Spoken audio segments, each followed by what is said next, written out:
I'm Miss Karen from the Dorsch branch of the Monroe County Library System.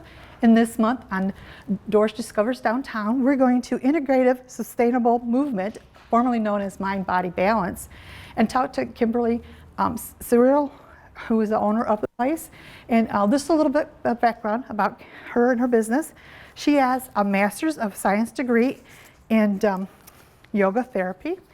And she is a certified Pilates teacher as well as a massage practitioner. She started teaching in 2007, and her goal is to help people feel empowered in their own healing through yoga therapy.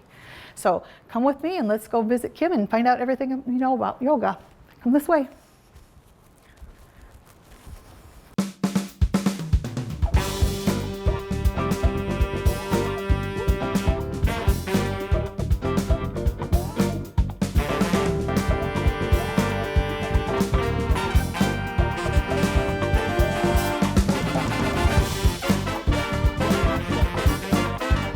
Hello everyone, and we're here with Kimberly Searl, right? Correct? Searl. Yes. And could you explain everything to us and tell us about your business? Yes. So I'm Kimberly Searl. I am a yoga therapist. I have my Master's of Science in Yoga Therapy, and we're in the yoga therapy room right now. And what I like to use in the yoga therapy room is this wall behind us. It's called a therapeutic yoga wall, and Karen today is going to volunteer to do one pose with us. But yoga therapy is different than a yoga class. Are both beneficial? Absolutely. But if you need more instruction, then you want to come to yoga therapy. So yoga therapy referrals usually come to me for general well-being, reducing stress, or there's a disease condition that you're struggling with and you need additional support with. So in yoga therapy, our first session together is 90 minutes. So that's one thing that's a little different than a yoga class. A yoga class lasts anywhere from 60 to 75 minutes. Some are even as low as 45 minutes now. But your first intake with a yoga therapist is 90 minutes long. And we do an extensive interview with you, a motivational interview. We do a physical assessment. We also do a breath assessment. Typically, there's a little bit of time left over, so then you get a gift of a meditation that we can use. And then we talk about what your next 8 sessions will be with the yoga therapist, and we co-create those together. Yoga therapy is about lifestyle medicine. So a lot of times we're teaching you a lifestyle. We're also teaching you how to manage the comorbidities and your side effects that you have from the disease condition that you've been diagnosed with. So are we ready to do this? Yes. I'm going to take my glasses off. Let's try downward facing dog. Everyone can do yoga. So when I was doing my Master's of Science in Yoga Therapy, I did it at a Johns Hopkins hospital in Maryland. I spent for a whole year, Wednesdays through Sundays there. And I facilitated yoga therapy at the bedside. So if you can breathe, you can do yoga. Okay. All right, so she brought the pelvic sling down to her hip crease, and from there she's going to do a forward fold and bring her hands onto the mat. She's starfishing the hands nice and wide, and she'll start to back her feet up. She'll take her feet as wide as the mat. Put your middle toe on the edge of the mat. Yeah, then let your hands come down and press the index finger and thumb, and she'll relax her head and release. So we're getting this nice, long, lovely line here through the spine that's decompressing. She's imagining squeezing a beach ball between her elbows. We're also getting a stretch through the back body as her weight is being pulled back from this sling. So it's tractioning her spine for her while she's here. And she's just settling into her breath, letting everything, all the stress kind of drip down out of the spine as she relaxes. So it's just one example of how I might work with someone. There are so many different healing modalities in yoga. We actually use the Panchamaya model of healing, which there are 5 levels of healing that we look at. We look at the physical body, the mental body, the energy body, the bliss body, and then our wisdom body. And when you want to come up from that, you'll walk your legs back together, and then you'll walk your feet towards your hands. Bring your hands to your thighs, and then slowly come to an upright position. can find a color or texture to orient on. Well, thank you. Oh, you're welcome. How did that feel for you? It was good. I liked it. It really stretches you out, so that was nice. Yeah. Nice, yeah. You're standing up a little taller, which is nice to see as well. Yeah. Thank you for trying. Oh, thank you. Okay, Kimberly, could you kind of briefly just tell us things for chronic pain, what you could help somebody with that? Could you share that with us? Yeah, so chronic pain is very complex. Pain is also changeable. So I think one of the things that I find is first educating my clients on the pain pathway, because after a period of time when you hear, look, let's say for example, let's give an example. Let's say you hurt your elbow and they do an allopathic treatment for the elbow. The elbow is now healed. Whether it was broken, sprained, tendinitis, let's say you've gone through a 6 to 8 week protocol, and now officially the doctor has decided that, you know, anything pathology-wise that was happening in that joint is now healed. But the patient might still feel pain. When you hear that as someone with chronic pain, you think, it's not all in my head, I'm not crazy, like I really feel this pain.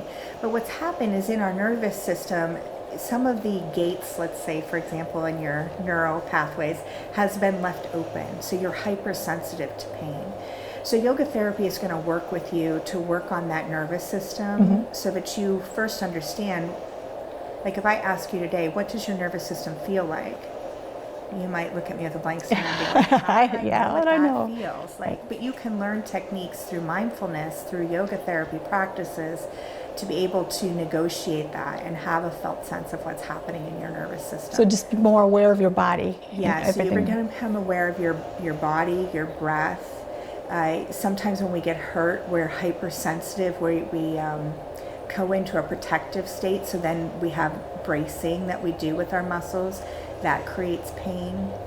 So it becomes this, I always think of a snowball rolling down a hill, right? And it gets bigger and bigger and bigger.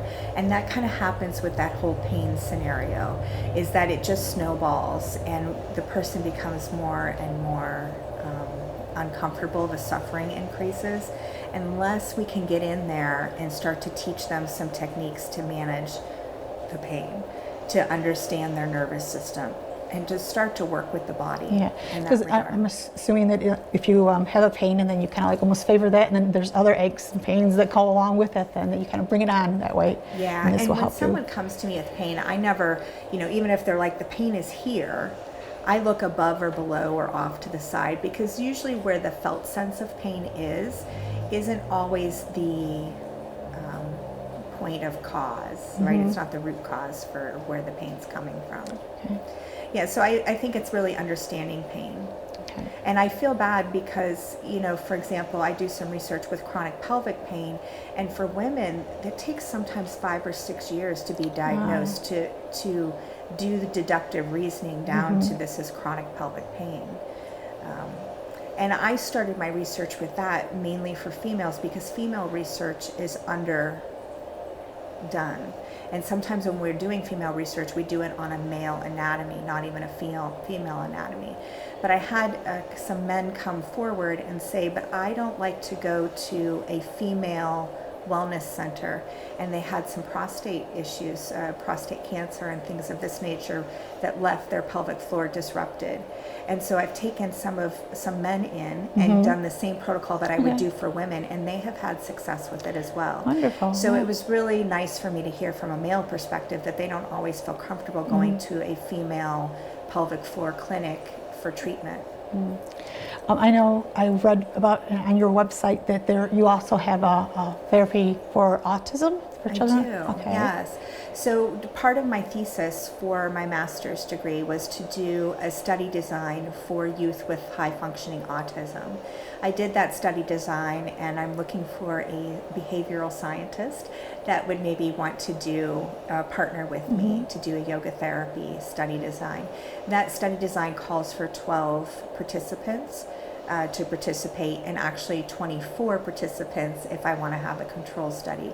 But it needs to be linked to a hospital or to a university that has a review board. In the meantime, I've started to work with the population of youth with high functioning autism, and I've been doing case reports, which is something that I can do on my own. What is interesting is that I originally thought in my intervention that breath work could come sooner in my protocol. So if we look at it, I'll just pull this up. The intervention here was to first have a greeting, to do breath exercises, some chanting, some asana, meditation, and ending.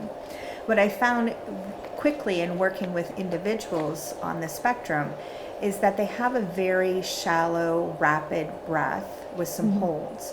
So it might be 1 second inhale, 1 second exhale, and then they might go to a 1 second inhale to a 4 second hold to a 1 second exhale. If you were breathing like that, it's a hyperventilation breath. So then if I asked you to change something in your routine, it would be really offsetting. It would be ungrounding. So what I notice is that if I move the breath exercise to after meditation, it could take hold more with the individual.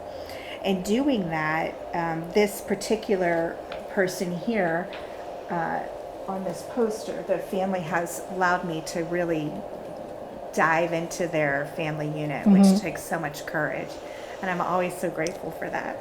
But he came in at his 1 year mark and he said, "It's my 1 year yoga therapy anniversary." And I said, "You know what it is?" So what did you learn? I learned about my breath. And that was huge, because now this child that has been with me for five plus years has a 5 second in breath and a 5 second out breath, which is really the most researched breath cadence, is 5.5 seconds to inhale. You have 5.5 liters of air. I mean, it's just really wonderful and spectacular to see. I can see this is very passionate for you, because you almost got misty when talking about it. So that's wonderful. It is. Yeah. All of my clients are really so dear to me, because to be part of their healing journey is a huge honor. Yes. And someone with, that lets me have their child to work and with. they let you open up and let you in.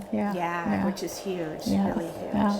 Another thing that I do is working, I don't have a poster here for it, but another thing that I do for research is working with airport community schools. So I go in and I teach mindfulness to about 40 of their teachers. We're starting our 3rd cohort this year. And there we're looking at burnout. So we know that burnout is high in teaching. We also know that if a teacher's cortisol level is high, that their students will have high cortisol levels as well. And so if we can lower the teacher's cortisol levels, what will that do for the students? And so that's been a really fun program that we're doing there as well. When you shared with that, because I think everybody's in this, everything with COVID's going on, that a lot of people are getting burned out of just everything. Is there something for stress? I know that we could just do to help with stress. I think the easiest barometer to help with stress is your breath. Okay. So why don't we do a little breath? Okay, you want sure. to try that? Yeah, sure. Okay. All right, so I want you to sit up nice and tall Okay. and bring your feet flat onto the floor. Okay. And then just notice, where do your hands fall on your thighs? Okay. Did they fall close to the knees in the center, or did they fall close back to the hips? And there's no right or wrong, we're just simply noticing things right now. And then as you notice where your hands are falling onto your thighs, I want you to check in with your natural breath. Okay. So in natural breath, we're not changing anything. We're simply becoming aware that we are a being that is being breathed. And now that you're able to feel the in-breath and the out-breath, I just want you to count how many seconds does it take to inhale and how many seconds does it take to exhale. And again, there's no right or wrong. We're just simply noticing. And maybe you even begin to notice that there's a pause after the in-breath, or perhaps it's after the out-breath, or maybe both.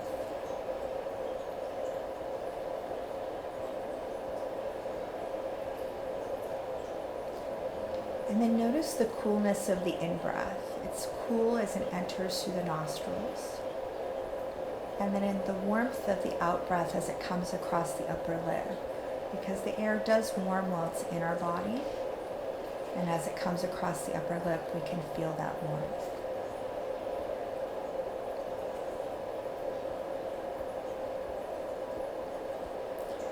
When we allow ourselves to rest on the natural breath, we're leaving the part of being the doer, and instead we're becoming the observer. So if we let the mind control the breath, we stay in that doership, and it can be quite aggravating to sit with the breath. But when we allow ourselves to move away from that of the doer and into the observer and witness what is happening, that's where the magic occurs.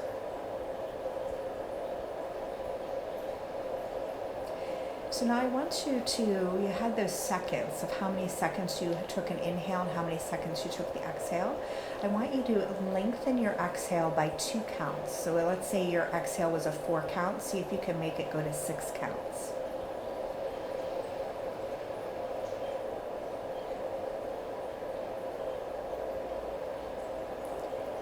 Working towards the exhale being longer than your inhale, that brings us into the parasympathetic response.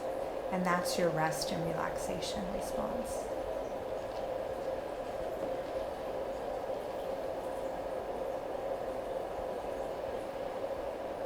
So we'll take 2 more breaths like this. And then we'll come back into our conversation. How was that for you? It was good. I mean, yeah, because I think I kind of like just stopped thinking about everything. Usually I'm like thinking about, but when I was concentrating on my breath, then I kind of like lost track of everything else that was always, you're thinking about. So yeah, it was very helpful. Yeah. Nice, thank you. Yeah, so when we bring the head back into alignment, it becomes light, and our heart actually leads the way. So our heart, sets forward of the brain a little bit, and that allows the mind to calm down and to relax. The busyness tends to dissolve. Nice. Thank you. Good work. Thank you. Okay, so we talked about the Taoism, and is there anything? Well, I was going to say it's the same thing, relaxing for this crazy world, but kind of the same thing about that. So what about, is there anything that you want to touch base with? Do you want to share about anything else that you want to talk about?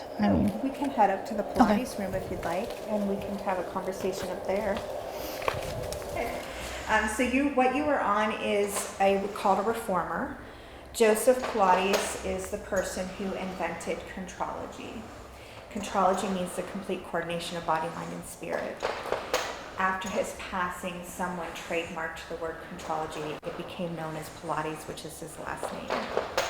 So you're on a reformer. He developed the reformer, which is similar to a twin bed, because he realized that not everyone could do his exercises on the mat, keeping their body in alignment. So we're doing footwork today.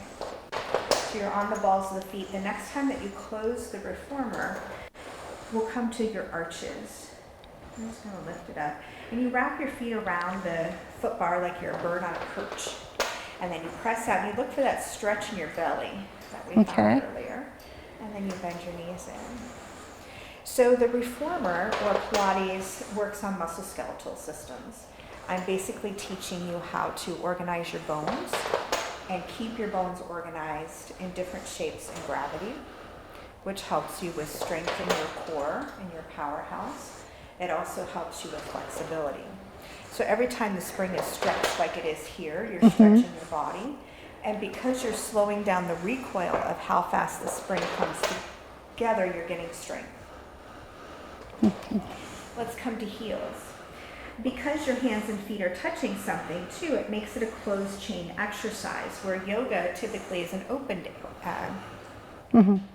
chain exercise, unless we're using the therapeutic yoga ball. Then that being a closed chain exercise. No, it's weird feeling, because it's like it's different. I mean, I'm kind of doing the same movement and everything, but I feel it differently. Yes. Yeah. So the springs take away some body weight while you learn how to organize your bones, get stronger. So it's kind of the opposite of gym thinking. Gym thinking is more weight is better. And Pilates world, less spring means that you're taking on more of your own body load and gravity.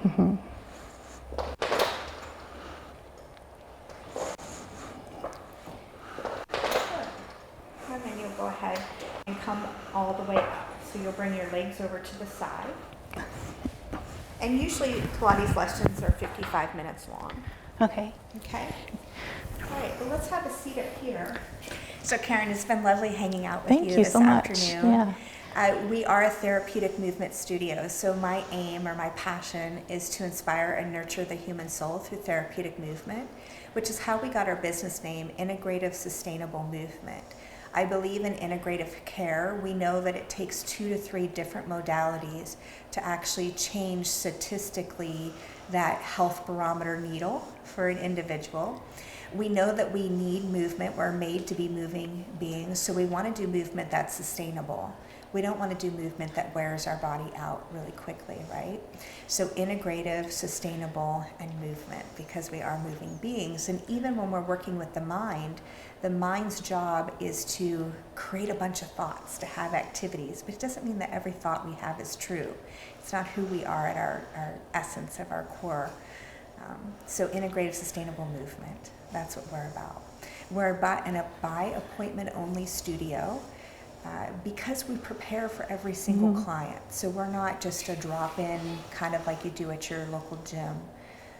We make an appointment, we plan with that client what's happening. We also do in yoga therapy, we're taking outcome measurements. So we might have some goals that we identify. The client usually identifies 3, I identify 2 to 3 as well. And then we have outcome measurements to track to make sure that we actually are meeting those goals. And if we're not, then we can start to change some things as needed. We offer yoga therapy as our primary service. We also offer Pilates, classical Pilates, and I do Thai massage. And then we have Ryan Petrowski, who is a massage therapist trained in several different modalities here as well, and he works by appointment as well. Our website is ism.health.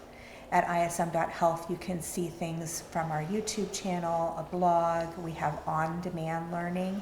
So we do virtual and in person. I teach for Southern California University. I also teach at Maryland University of Integrative Health. So lots of fun stuff is happening very busy, all the aren't time. you? Yes. What other questions might you have for me? I guess for the everyday person, I just really want to go through and see the breathing really helped. Is there any other movements or anything that we should do or practice every day without coming into here? Or I think what's important is that you first start with some privates. I don't want my clients to be dependent on me. I do want independent clients. But to answer such a broad question in the limited amount of time that we have is quite impossible. Okay. What we do is I meet people where they're at, and we go from there. By all means, are you learning things to do at home? You absolutely are. You have the homework works like this in the studio. I give you homework, and if you're doing your homework, then I give you more. Okay. If all of a sudden you're not doing homework, then I don't want to overwhelm the individual and give them more until they're able to get there. So I just meet them where they're at. I love them as much as I can and help them love themselves and be gentle with themselves. And then we develop that adventure from there. That's wonderful. So the best way to just call I think on your website too you can. On our website at ism.health, you can pick your service, pay for it, sign up, and then I just meet you. Okay, wonderful. Thank you so much for meeting with us and giving us a behind the scenes and all the lessons you gave me. So I appreciate it. Thank you. You're welcome. It was nice to meet You you, and too. I look forward to spending more time with you. Thank you. Thank you. All right, I would like to thank Kim at Integrated Sustainable Movement for inviting us in and giving us a behind the scenes of her business. And so I just want to share with you some yoga books that the library does offer. We have a wide variety. This is just a few that we have. We have yoga for men, we have yoga for little ones, yoga and Pilates. So we have a wide variety. I love yoga. the little flower for yoga for kids. So come to the branch, request a book, and just enjoy. So until next month, have a wonderful day, be safe, and be kind. Bye.